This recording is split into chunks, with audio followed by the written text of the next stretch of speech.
Hola, ¿cómo están? Bienvenidos al portal del Villegas. Y partimos con una buena noticia. Aquí veo en la prensa que el IPC de diciembre anota un registro negativo. Esto en más de un año y hay una baja de las bencinas. Y el tema que tocamos ayer de esta señorita Fernanda Bachelet ha adquirido una dimensión un poquitito mayor. Dicen aquí que hay una política que se estaría implementando, se estaría haciendo fuerte de acabar con los pitutos, etc. La señorita Bachelet, como ustedes saben, renunció y con esto el movimiento Vamos Chile,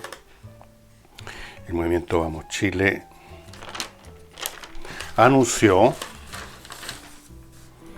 que se terminaba, daba por cerrada la polémica. Eso es lo que estoy viendo aquí que dijo. Dejando de lado el tema si doña Fernanda tenía o no méritos para cumplir con su trabajo, yo creo que de sobra. Después de todo, ingeniera comercial. No se necesita un doctorado en astrofísica para ser agregado comercial y recibir telefonazos de los interesados en invertir en Chile o hablar de las posibilidades que hay acá. Eso lo puede hacer cualquier funcionario. Por último, tiene el apoyo de alguna cartilla, de alguna guía. No es precisamente necesario ser un tipo como para trabajar en la NASA. Pero, en fin, se dice, cerró la polémica. Esto no fue una polémica. Palabra que se puso de moda entre los comunicadores, que son amigos de poner de moda una palabra y la usan para todo, ¿no? La polémica de esto, la polémica del otro lado. Esto no fue una polémica. Polémica significa una discusión con el fin, supuestamente, de llegar a la verdad, llegar a un acuerdo. Esto no fue una polémica, esto fue un linchamiento. Un linchamiento transversal, diría yo, porque participó gente de ambos lados. Por algo, Vamos Chile le comunica al país que ha cerrado la polémica, así que podemos estar tranquilos. Y se habla entonces que esto tiene que ver con que hay que terminar con los pitutos, que hay que terminar con esas cosas. Bastante difícil, por cierto, en un país que tiene una larga tradición de apitutar a no uno a dos personas. Esto ha sido toda la vida, en todo gobierno, en toda época de la historia, sino que aquí se ha apitutado, como en el gobierno pasado, a cientos de miles de personas. A veces, la mayor parte de las veces con puestecitos, ahí nomás, pero la diplomacia misma está repleta de apitutados. Hay un carabinero retirado, un mayor, que creo que está permanentemente sacando notas, algo así como el portal mío, una cosa así, permanentemente está sacando notas en YouTube. Un hombre bastante valiente porque encara las cosas, las dice de frentón con nombre y apellido, da su nombre y su apellido, no se anda escondiendo tras seudónimos como hacen tantos héroes en Chile. Y dice de frentón que, por ejemplo, en las embajadas, en Italia, en Francia, nombró varios países, en la nota que yo le vi, hay agregados que son coroneles de su cuerpo, de carabineros, que ganan, bueno, no dijo cuánto ganan, pero sí nos dio el dato, por ejemplo, que para pagar el arriendo de donde sea que vivan, se les dan platas que van de los 30 a 50 mil dólares. Bueno, yo les digo una cosa, ni siquiera en Nueva York ustedes encuentran un arriendo tan caro como eso, salvo que vayan, no sé, al penthouse de un edificio que da a la Quinta Avenida o a Central Park. Entonces está claro que esa es una forma parte de un super pituto y uno se pregunta quién puede ser un coronel de carabineros, va a dirigir el tránsito en París o algo así. La diplomacia y la administración pública está llena de personas que cumplen o no cumplen, me han dicho, ninguna labor y simplemente reciben un salario. En el caso de la Bachelet me imagino que iba a tener que cumplir una función de todas maneras, porque interesados en hacer negocio en Chile deben haber todavía. Y si no los hay, con mayor razón, tienen que trabajar para promover a Chile, inventar, organizar, qué sé yo, reuniones con empresarios, y cosas como esas que no son, como digo, de una dificultad que sobrepasa los márgenes de la inteligencia común y corriente. Pero se la crucificó, se la linchó, y eso se llama, cuando ya sacan el cuerpo de la horca, se llama fin de la polémica. Y esto tiene que ver con un tema mayor y por eso lo sigo mencionando hasta el día de ahora por lo menos, y es que en la política en Chile se ha convertido en una especie de interminable matinal. O sea, si ustedes han visto alguna vez un matinal, sabrán que es un programa que básicamente consiste en el pelambre de unos contra otros, del mundo del entertainment, de la farándula. que la niña no sé cuánto está saliendo con este otro, que la vimos con el de más allá, y entonces interrogan a alguien y están todas las tipas así con unas caras serias, contando las firmes. Y en eso consisten. Y muchas risas de repente también, pues tiene que haber la gente riéndose en toda oportunidad. Chile, la política chilena, que antes era una política con cierta mínima decencia ideológica, con gente que sabían por lo menos leer y escribir, ahora se ha convertido en un juego de farándula con faranduleros. Es cuestión que ustedes vean la composición del Congreso y se van a encontrar con un montón de figuras esperpénticas que vienen del mundo del circo, literalmente. Entonces la política a todos los planos ahora es una cuestión de perseguir personas. Los movimientos también de cualquier onda persiguen personas. Entonces en cualquier momento tenemos 1, 2, 3 o 4 o 5 tipos que los están crucificando por algo. O tipas. O lo que sea. No me acuerdo cuántos sexos se supone ahora que hay. Creo que son como media docena. Se crucifica gente. Y en eso consiste la política hoy en día. Es como la política en la época de los romanos, que para contentar a la chusma, a las masas, al proletariado de Roma, y en todas las ciudades importantes del imperio, habían juegos de gladiadores. O sea, la cosa era que la gente fuera a ver matarse unos a otros. Y aquí el público toma palco, prende la televisión, abre los diarios y se encuentra cuál es con el crucificado del día. En esta oportunidad, esta semana fue Fernanda Bachelet, han habido toda clase de crucificados, no lo sabré yo. Vamos poniendo gente, subiendo gente a la horca, a la guillotina, a lo que sea. Vamos destruyendo gente. Una política de conventillo. Una política de muy baja calidad. Muy baja calidad. Y esto de decir que esto tiene que ver con una nueva manera de evitar los pitutos, eso va a ser muy difícil, además porque este es un país muy pequeño.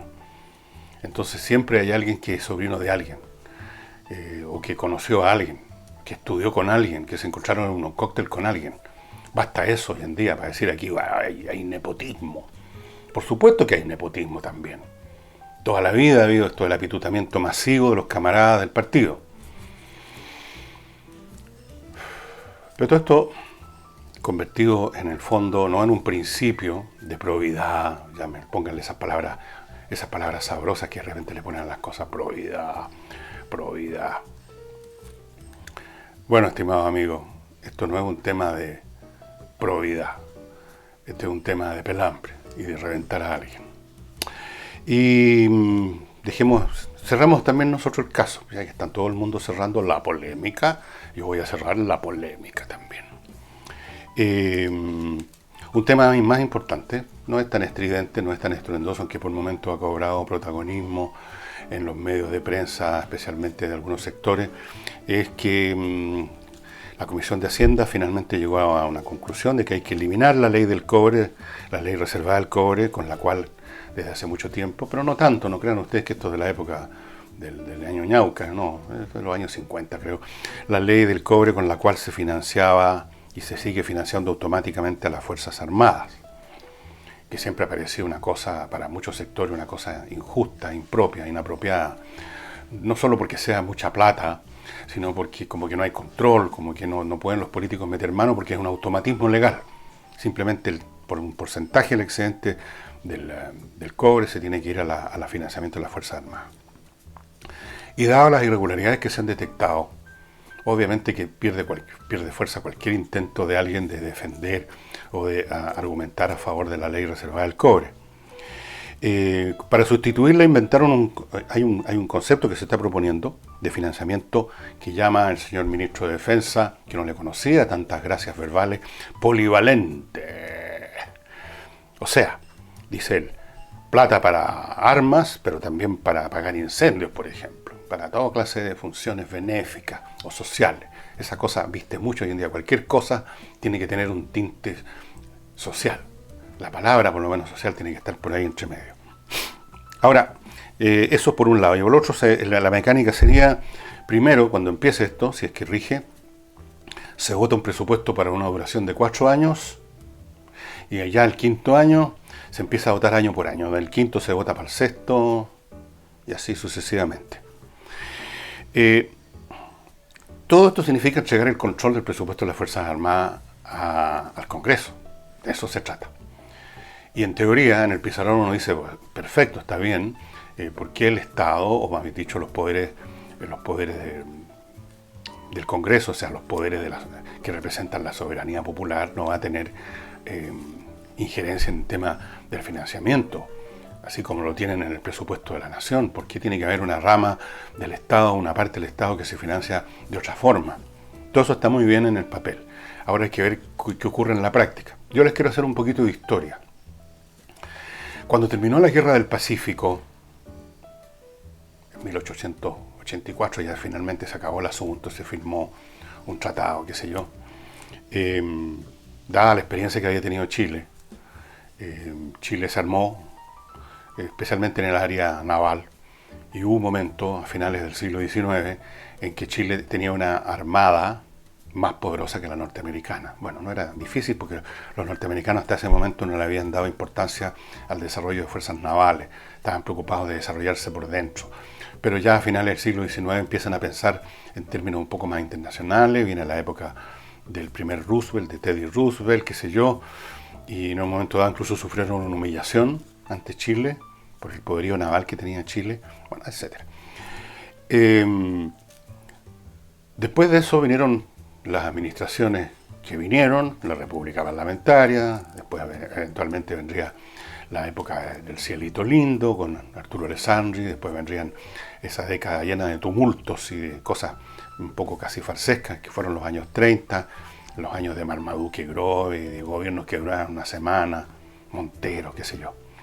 Y durante todo ese lapso se olvidaron de las Fuerzas Armadas y se debilitaron más y más y más y más y más. Y llegó un momento en que Chile, cada vez que había una pretensión fronteriza, especialmente argentina, tenía que de una forma u otra ceder, porque sabía que no podíamos llegar a otro territorio, a otro terreno, porque no teníamos cómo. Y esto llegó a su crisis máxima con la crisis del Beagle, donde Chile a último minuto, yo lo sé muy bien, estuve en esos tiempos, digámoslo así, tuvo que a último minuto comprar, me acuerdo hasta lo que se compró, comprando apurado en el mercado, en los mercados informales de armas, comprando apurado, porque además no se podía comprar en Estados Unidos ni en otros lados por el tema de que estaba gobernando Pinochet. Y había una prohibición de venderle armas al régimen dictatorial de Pinochet. Así que se compraron armas donde se pudo, incluso cosas bastante elementales en términos militares como es artillería. Se compraron cañones italianos, Howitzer, Otto Melara, me acuerdo muy bien de eso. Entonces, cuando un país está militarmente debilitado porque en los congresos, porque los políticos no están interesados en el tema, por muchas razones, porque prefieren dedicar el presupuesto a cuestiones que son más interesantes desde el punto de vista político, dan más votos, o porque se asume un poco ingenuamente que como no hay en este momento guerra, nunca más la va a haber, nunca va a haber una presión político-militar que no llegue a la guerra, pero sí llegue en el fondo a rendirse territorios para que no haya guerra, porque no podemos impedirlo de otro modo. Cuando no se toman en cuenta esos factores, lo que ocurre es que las Fuerzas Armadas empiezan a ser desfinanciadas poco a poco, gradualmente, y de un estado de fuerza que inspiraba respeto, se llega a un estado de debilidad que inspira desprecio. En la época de final del gobierno de Pinochet y en el gobierno y los primeros gobiernos de la Concertación, especialmente Ricardo Lagos, me parece, se llevó a cabo un proceso inverso. Las Fuerzas Armadas chilenas se rearmaron bien y hasta el día de hoy, en este momento, todavía es una Fuerza Armada respetable. Y gracias a eso yo creo que hemos vivido en paz, porque si hubiéramos tenido una Fuerza Armada como la que teníamos en los años 50-60, no me cabe duda que algunas de las presiones que hemos sufrido de parte de los vecinos habrían tomado otro cariz, no habrían terminado en la corte de La Haya, habrían terminado en el campo de batalla probablemente. Porque cuando uno ve a alguien, cuando uno ve a un estado vecino del cual se ambiciona un territorio, que en realidad no tiene ninguna capacidad para defenderse militarmente, entonces las presiones se hacen cada vez más descaradas, más fuertes, sabiendo que el otro va a tener que fingir que va a llegar a un acuerdo legal o que la fraternidad de los pueblos, alguna cosa, para no llegar a los golpes, porque los golpes no va a poder imperar, no va a poder defenderse. Entonces, eso es lo que sucede cuando un país no tiene capacidad disuasiva creíble. Entonces, lo que quiero decir es que, a pesar de que se dice mucho que al final de cuentas todos somos chilenos y que cuando llega el momento de los que hubo, los parlamentos, los congresos, los políticos toman en cuenta eso, en la práctica del día a día no es así. Entonces corremos un riesgo, yo no digo que vaya a ocurrir, pero corremos un riesgo importante que los presupuestos cuando empiecen a votarse dependan del momento político, dependen de cuál es la coalición que tiene la mayoría, depende de cuál es el clima mental que está imperando en ese momento, cuál es la ideología que está de moda. Y entonces eso va a influir en las votaciones en el Congreso para los fondos de las Fuerzas Armadas. Y aquí hay dos cosas que hay que considerar. La gran mayoría de los políticos son de una ignorancia absoluta en términos en materia de geopolítica, militares. No tienen idea, por ejemplo, cuál es la vigencia, la capacidad disuasiva de un sistema de armamento.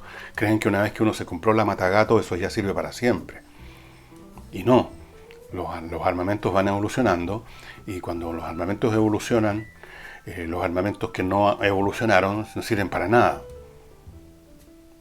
Simplemente no cumplen su función. Son destruidos, digamos, en un instante. El país queda literalmente desarmado, como que tuviéramos, en vez de rifles, tuviéramos mosquetes todavía, para ponerlo aquí en extremo. Eso no lo entienden, o lo entienden a media. Y la otra cosa es que tienen la presión de sus clientelas políticas, que quieren recursos para sus cosas, y ellos quieren ser reelegidos, tener un buen rating. Entonces esa es otra presión para que haya la menor cantidad de presupuesto para algo que parece innecesario, porque por último, si no hay guerra, dicen, ¿de qué están hablando? Si no hay nada, no pasa nada, somos todos amigos en América Latina. Entonces estamos corriendo el riesgo de que en un proceso que tome unos 10 años, algo así, si las cosas se dan como yo creo que van a ocurrir, las Fuerzas Armadas pierdan su capacidad disuasiva.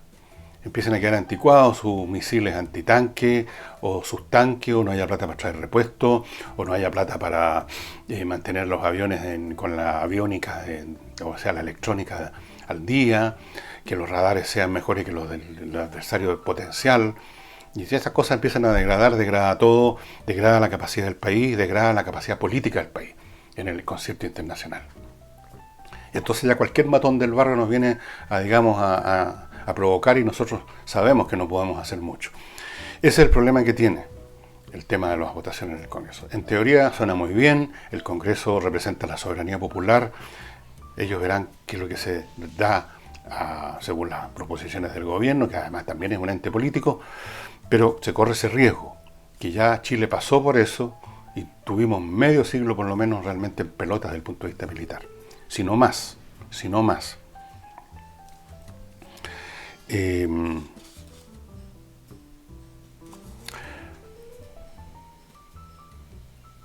Les quiero recordar ahora Baumex, una vez más, les quiero recordar Baumex. Joyas de diseños especiales, hechas por supuesto con platería, con oro 18 quilates, y que son completamente distintos a las joyas que usted ve en joyerías convencionales. ¿Qué ofrece Baumex? Pulseras de Charms, platería con cristales Swarovski, platería italiana, la nueva línea Moonlight de plata esterlina y piedra luna, exclusivas joyas de Bohem, exclusivas por el diseño, insisto en lo del diseño, que es lo que hace la diferencia, joyas de plata de palo masculinas. Los hombres también usamos por lo menos anillos de repente, cosas como esas. Y la tradicional platería mexicana. El sitio baumex.com, entre usted ahora, mire lo que hay, compre y recíbalo en la puerta de su casa, estimados amigos.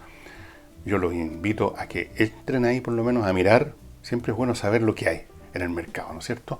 Y en términos de platería, de joyas, Baumex es la respuesta. Ustedes aquí van a ver cosas realmente muy, pero muy bonitas. Uno de estos días les voy a mostrar un catálogo que tengo por ahí en alguna parte, lo fundí, ya no lo he podido encontrar, para que vean ustedes que realmente son cosas muy, pero muy hermosas. Y como les digo, esto del presupuesto de la Fuerza Armada discutido en el Congreso presenta algunos peligros. Yo no me creo esa historia de que todos los políticos finalmente se acuerdan de que somos chilenos, que hay un tema de Estado, que es la defensa, todo eso, todos lo saben eso, ¿sí? Yo no digo que no lo sepan. El problema es que en la práctica política del día a día, lo que vale es la cuestión del poder. El viejo tema que me decía Ramón Silva, la cuestión del poder, o sea, la cuestión de cómo vamos con este presupuesto para que en la próxima pasada electoral nos vaya bien. Y eso de la guerra y los conflictos militares, eso es ciencia ficción, eso en las películas, esto no pasa en América Latina. Claro que pasa en América Latina, se les ha olvidado. Han pasado incluso en el siglo XX. Sí, pues. Bueno, pero en fin, el viejo principio romano de si quieres paz, prepárate para la guerra sigue estando vigente, está vigente a todo nivel en el mundo. Y a uno le podrá no gustarle eso, uno puede imaginar un mundo maravilloso en que todos nos tomamos la mano y bailamos una ronda y nos repartimos los bienes de este maravilloso planeta equitativamente, pero ese mundo todavía no existe. Cuando el día que existe me avisan y yo soy el primero en salir con un cartel a decir de que hay que terminar con el presupuesto de las Fuerzas Armadas.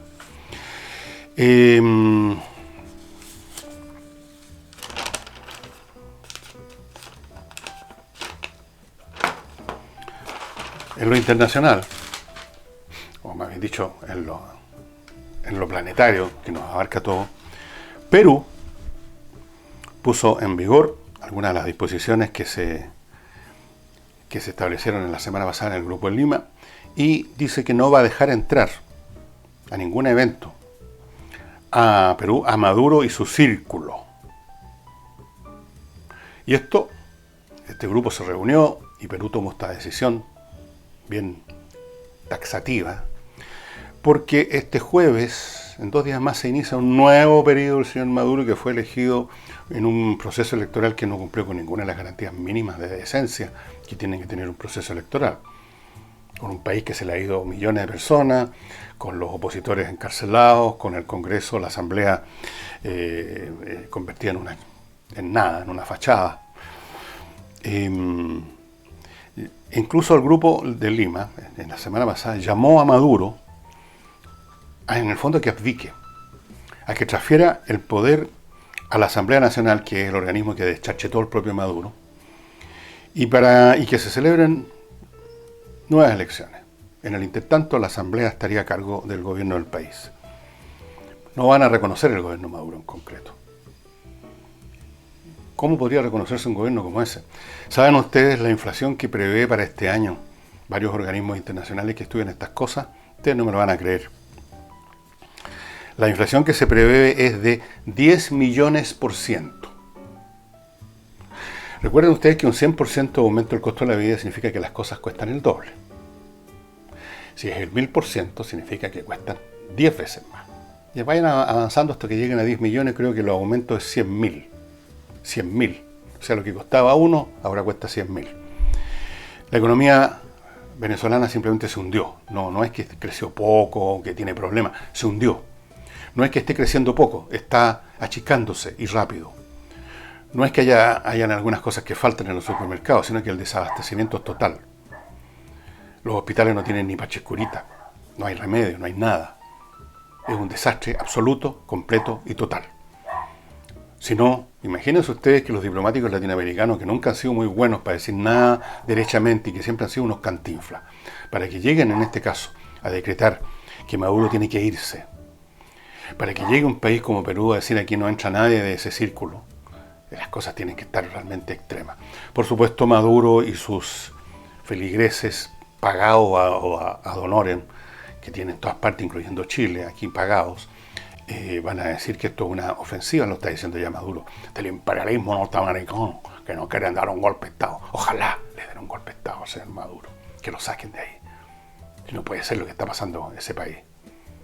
Será feo un golpe de Estado, por supuesto que es feo, pero más feo todavía es el gobierno Maduro. Más crímenes han cometido. El crimen principal, está matando un país. A la pasada mueren sus ciudadanos. Algunos estarán muriendo porque no los atendieron en los hospitales, otros porque no encontraron los remedios, el de más allá se enfermó porque simplemente está desnutrido, otros se tienen que ir. ¿Y a cuántos millones van? Bueno, varios millones se han ido del país. Y el país está repleto, ¿saben ustedes de qué nada más? De cubanos, que han llegado, los cubanos, en un país que no ha salido nunca de su pobreza, que ha vivido siempre bajo la dinastía, porque ni siquiera es el gobierno del Partido Comunista Cubano, el partido de la dinastía Castro. Bueno, repletó Venezuela de asesores, especialmente en el campo de la policía, del espionaje, de la policía política, en eso son buenos los cubanos, para destruir la oposición, cosa que han logrado venezolanos. Ese es el país al que pretende presidir desde el jueves por otro periodo el señor Maduro. Antes de continuar, les recuerdo, estimados amigos, que los calores se combaten con Climo. Climo, esta empresa que están ustedes viendo a mi lado, ustedes ya la han visto muchas veces. Uno de estos días les voy a mostrar unas imágenes de las que tengo en mi casa, que entrega el servicio que usted necesita. En verano usted necesita aire acondicionado, frescor, poder respirar en paz. En invierno usted necesita calefacción. Y siempre, en cualquier época del año, usted necesita un aire que no ande lleno de polvo, de pelusa, de los pelitos de los gatos, los perros, polvo en suspensión. Tiene un filtro que va purificando todo eso. Así que usted respira un aire puro, un aire que está sin todos esos materiales y a la temperatura que usted quiere. La controla a control remoto, la controla fuera del país si quiere con una aplicación porque está conectada a internet. Consume muy poca energía eléctrica, es silencioso. Se acaban los peligros de la combustión de leña, parafina, gas o cualquier otra cosa. Se acaban los tremendos gastos asociados a ese tipo de calefacción. Se acaba la dependencia de los camiones de reparto, las bombas gasolineras, del hombre que trae la leña, etcétera, etcétera. Se acaban los gastos infernales que entrañan las estufas eléctricas convencionales. Se acaba todo eso. Se acaba esa tecnología ya obsoleta. Y segundo, usted arrienda este servicio. Usted no tiene que comprar estos artefactos. Usted arrienda. Cada mes paga $25.990 por aparato. Si usted saca la cuenta de lo que vale, por ejemplo, calefaccionar una casa en invierno, sobre todo en los periodos donde hace más frío, incluso con una cosa supuestamente barata como la parafina, se da cuenta de que esto es mucho más conveniente económicamente hablando también. Así es que póngase en contacto con miclimo en miclimo.com. Ese es un sitio web. Entre a miclimo.com y ahí está todo el mecanismo para que usted solicite una visita de los técnicos y empiece el proceso de disponer de su clima, un clima personalizado. Por ese motivo, porque idearon este sistema, es que esta empresa ganó un premio de innovación.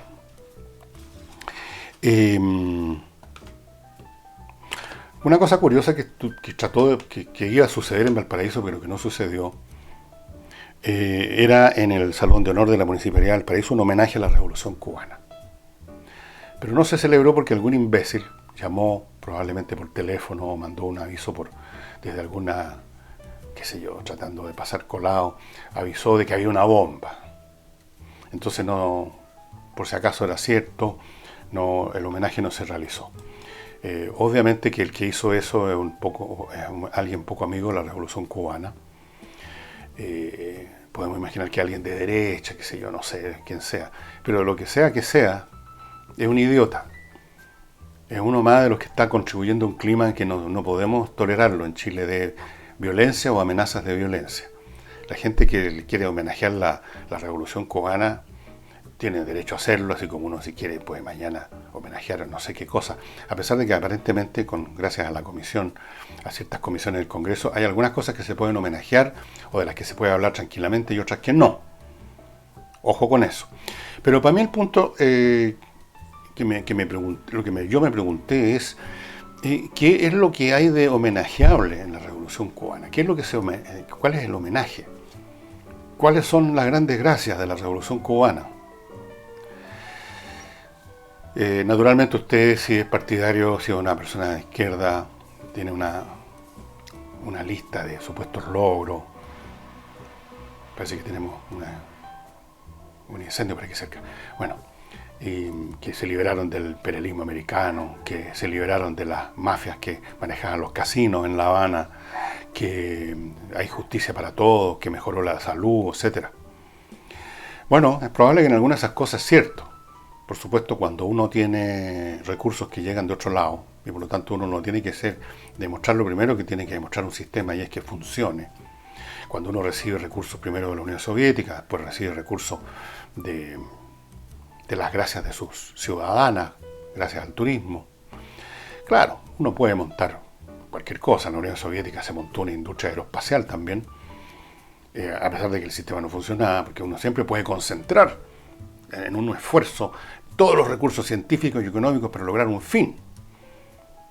Los egipcios, por ejemplo, no era una sociedad donde la gente común y corriente, salvo el faraón y su corte, viviera en la prosperidad, pero si el faraón quería hacer una pirámide, lo podía hacer. Se pueden concentrar recursos, especialmente si uno maneja un estado centralizado, un estado despótico. Uno puede hacer lo que quiere aún con los pocos recursos que hay. Así que por supuesto que Cuba tuvo algunos avances, era que no.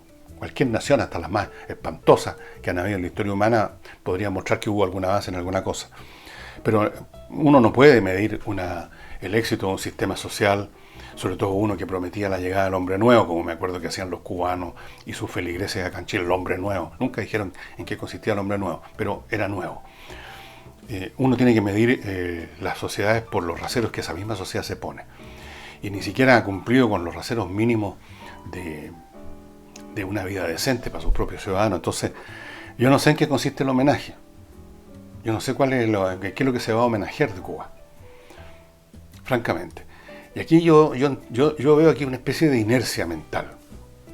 Porque a estas alturas, digamos, no hay manera de engañarse con Cuba.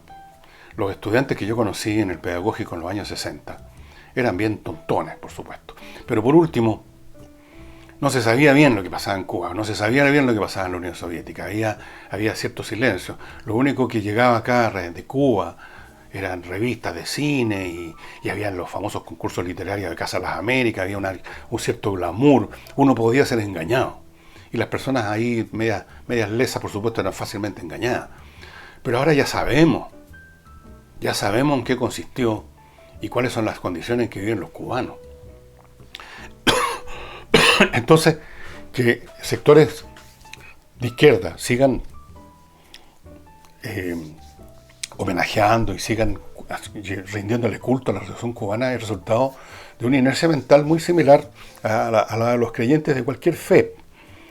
Y uno se pregunta, ¿por qué esta gente en Italia, que son tan creyentes, unos para golpearse el pecho, cómo es posible que haya pueblos completos que de repente van a una gruta, a un templo, Señor, a ver si se derrite la sangre de San Genaro? Entonces uno dice, pero ¿cómo puede haber tanta ingenuidad, Pero es una tradición.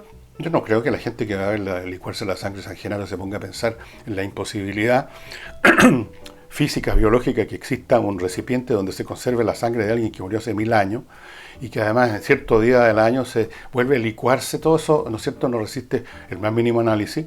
Pero nadie piensa en eso, simplemente hay que ir. Hay que ir. Yo alguna vez estuve, en el año 69 creo que fue, andaba por una ciudad del sur de Chile, que nunca me ha gustado mucho, no la voy a mencionar para que no me odien de ella.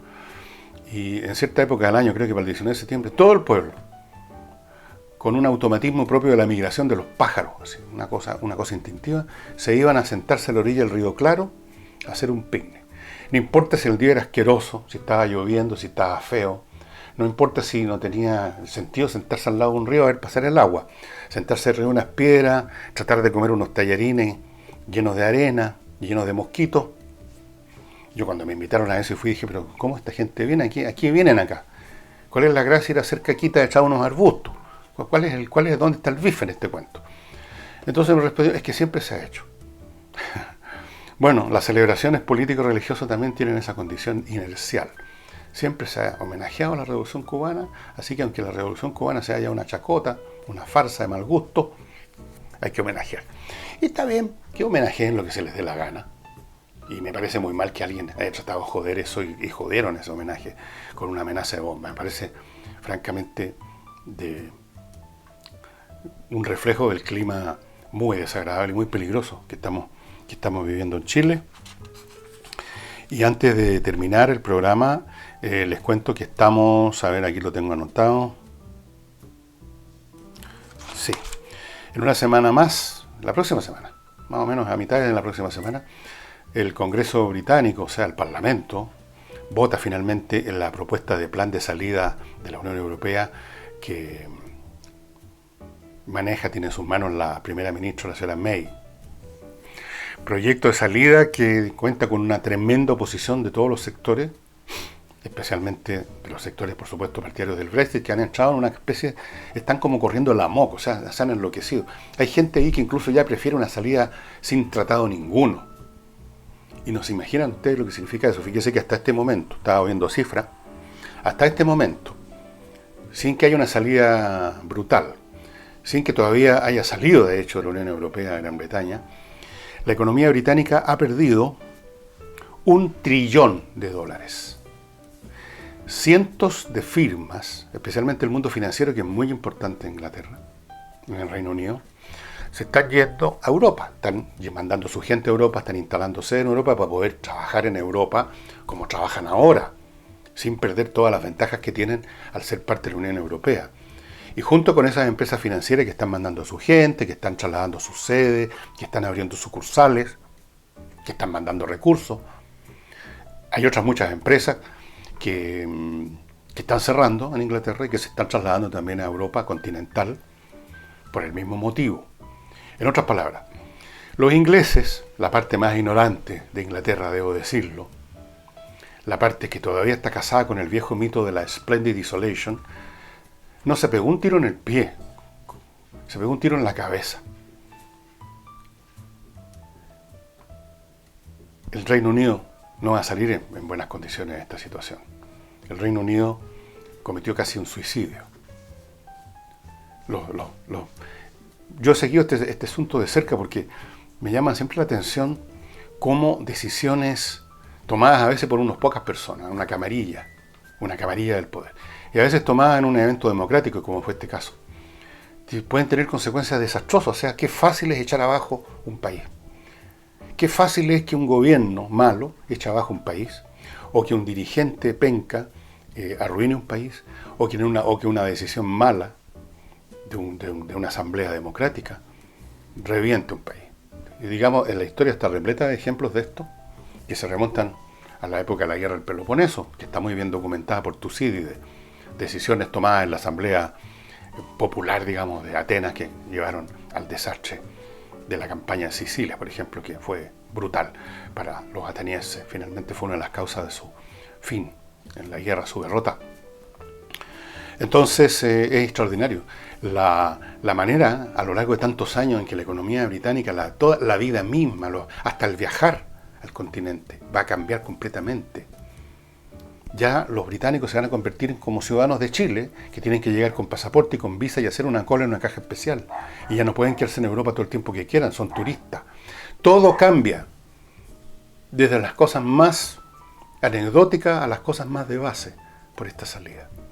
Y no hay ningún tratado o deal con los europeos, como el que está manejando May, que pretende que se vote favorablemente la próxima semana, que sea bueno, porque de lo malo no puede salir nada bueno. Esa es una frase de las viejas nomás. No, algo bueno saldrá de esto malo. No, de lo malo salen cosas malas nomás. De la salida de Europa no puede haber ninguna cosa mala. Pueden haber cosas malas y pueden haber cosas peores, pero buena ninguna. Y vamos a ver qué efectos va a tener esto en la Unión Europea. Yo me imagino que algunos países que han coqueteado con la idea de salirse o que han amenazado con salirse para obtener, un poco para chantajear a la Unión Europea, se la van a pensar dos veces cuando vean los efectos que ya está produciendo y que van a producir en cascada en el Reino Unido la salida de Europa. Y creo, mirando aquí mis notas en este viejo blog fiscal, que no me acuerdo cómo llegó a mi poder, que he cubierto todo lo que me parecía importante. Sí. Vamos a ver qué nos trae la vida en los próximos días. Y una vez más reitero mis agradecimientos a todos los que apoyan este programa, por ejemplo con comentarios. En general yo no entro a YouTube, como ustedes saben, no soy muy amigo de las redes sociales, pero dado que estoy haciendo esto, por lo menos una vez a la semana me meto para ver al azar, tomo cualquiera de los programas que he hecho en la semana y veo cómo reacciona la gente, y por lo que he podido ver, el 90 y tantos % o más tiene una opinión favorable al programa, me felicitan, y yo me siento muy agradecido. Y los otros, bueno, es probablemente gente que ni siquiera ve el programa, sino que llegan al sitio simplemente para poner el dedo para abajo nomás por joder, pero está bien. Está bien, que hayan los que haya. Yo en eso, a uno puede no gustarle cierta gente, no gustarle ciertas críticas, no gustarle ciertos comentarios, encontrarlos incluso realmente despreciables muchas veces, pero en eso consiste la tolerancia, en tolerar las cosas desagradables, no las agradables. Y eso es lo que algunos sectores políticos en Chile no pueden tolerar aparentemente. Bueno, sería todo. Muchas gracias. Nos estamos viendo mañana.